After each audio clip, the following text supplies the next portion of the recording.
Leslie Marshall, how do you think this brand new information is going to impact the investigation into his death? Actually, I think it has a strong impact because you have the legality issues here with so many individuals. To ask someone to fill a prescription for you in another name, illegal. To have someone give their name of their free will and know what is going to take place, illegal. To have a doctor prescribe drugs to an individual they know is not going to be taking that medication, illegal. So I think all of these elements are essential. Also, when it goes to, was he self-medicating to the point of an overdose? Was somebody else medicating him to the point of homicide, or is it a bit of both? And certainly, I have a friend who went through NA who said, this is beyond an addiction. These are so many pills. Even an addict would say that's way more than an addict could handle. Yeah, and AJ, picking up on what Leslie said, you really have two investigations in a sense. You're looking into how Michael Jackson died, but this other investigation is looking into years of chronic drug abuse and perhaps abuse by doctors, by pharmacies, enablers. Okay, so Joe Jackson, we know, is of course the man and really the creative mind behind the Jackson 5. He made that happen. He's also known, as we have heard the stories, for being incredibly hard on his kids, Michael included.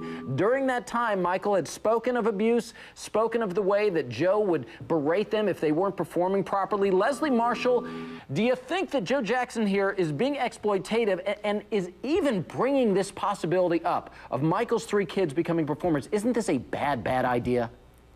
It's a bad idea from somebody that allegedly was a bad daddy to Michael. I mean, Michael allegedly did not leave anything to his father and specified that in his will. Michael, as you said, AJ, has made claims of abuse, and a lot of that abuse stemmed from pushing a child in the entertainment field, as he did Michael specifically within the Jackson 5. To talk about this before your son is buried, to talk about his children. This is a man who didn't want his children to look at themselves, never mind be on stage to the world.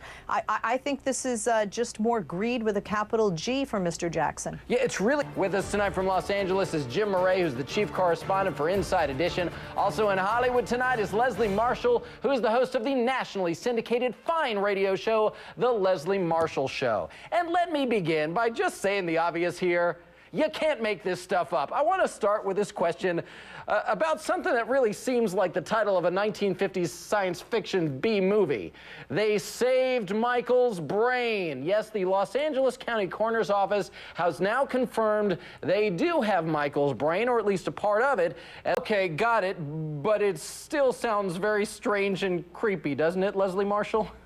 Yeah, but you know, they lost JFK's brain and they saved Marilyn Monroe's stomach. So when it comes to celebrities, anything goes. But I would agree with Jim that certainly many families would want their loved ones completely intact before being buried. And certainly in order to determine whether this was an overdose or whether this was homicide, they're going to need to do a full toxicology report and have a full forensic panel, and they need the brain to do that. Okay, so not a sci-fi B movie. It's a little strange sounding. It's all for the investigation. Let's move on. And Leslie, he really had more of these enablers in his life in terms of these people that would continue to do surgery where they probably should not have.